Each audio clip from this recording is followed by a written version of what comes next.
Hello, friends. Welcome to Atas Audio.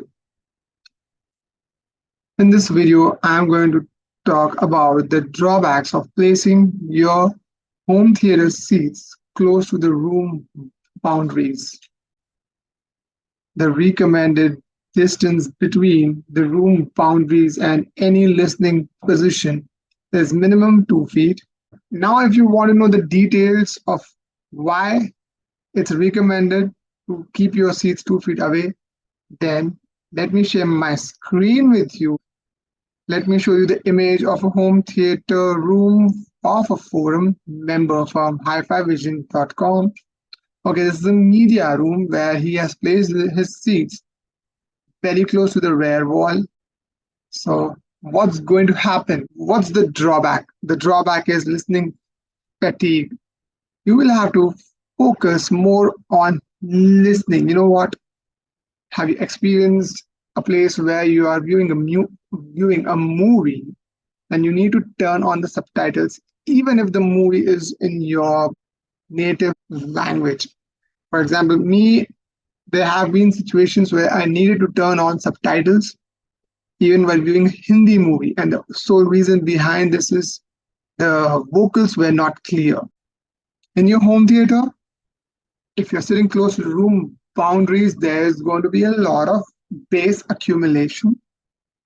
And if you see the AMROC room mode calculator, so this is the room dimensions of the forum member who has asked me this question. So if you see this room mode calculator, almost all of the room modes are close to the room boundaries. See this. See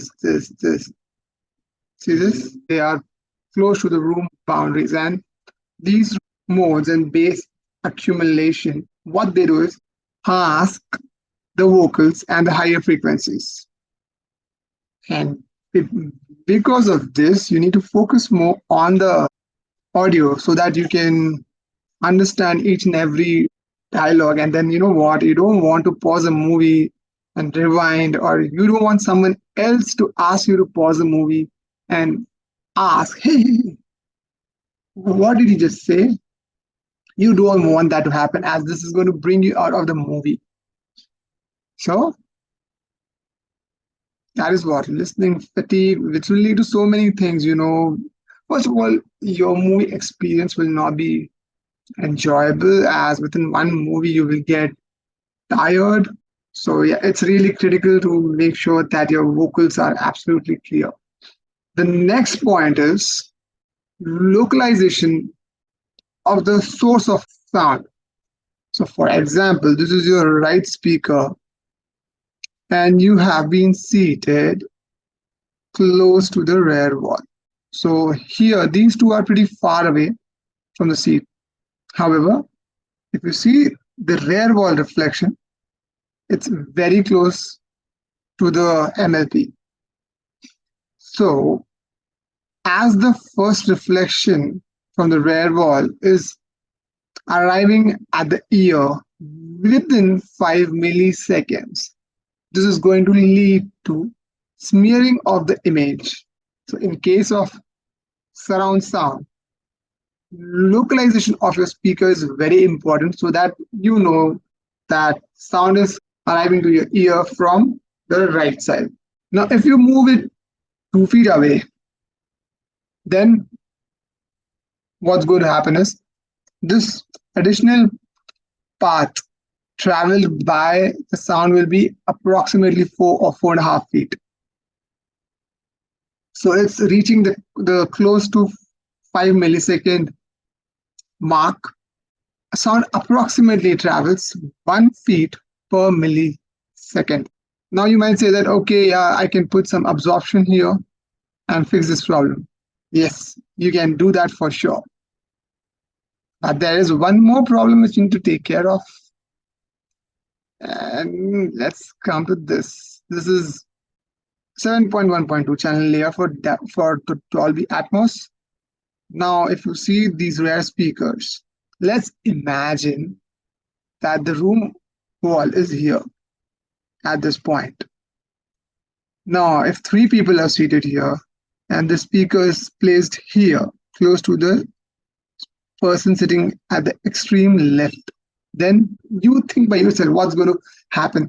The speaker is going to sound super loud for this seat, very loud, as your whole system is calibrated based on this center seat.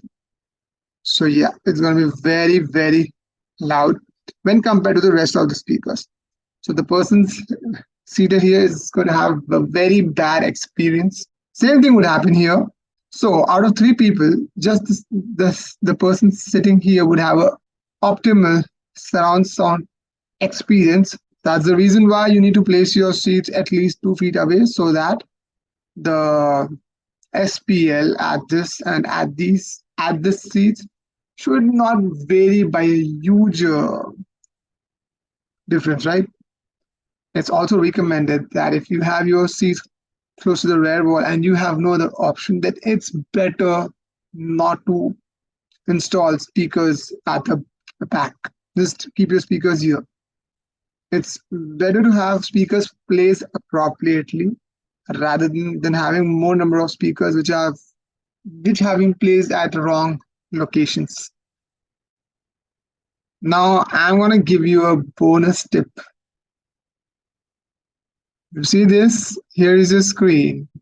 Now here's a seat. If imagine you move the seat closer to the screen, then what's going to happen?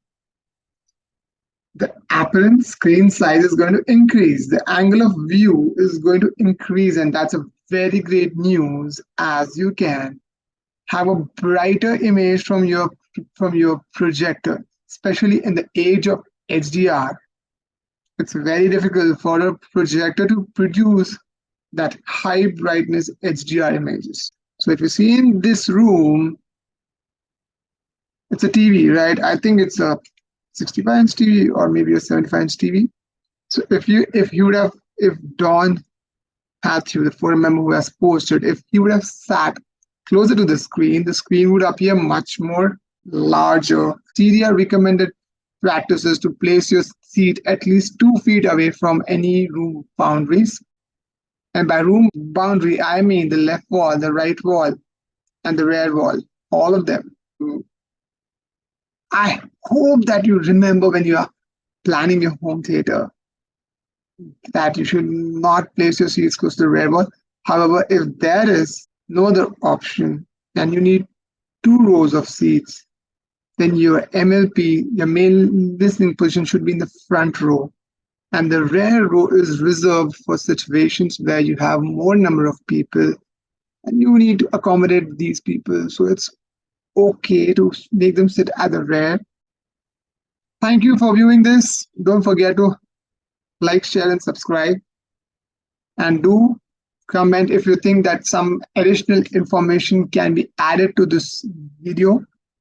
If you want to plan your home theater and you need my assistance, so then I'm happy to handhold you through the complete journey of the whole home theater planning, from the speaker selection to the acoustics to the execution, which you can do it by yourself. But the plan will be made in a proper professional way. See you till the next video.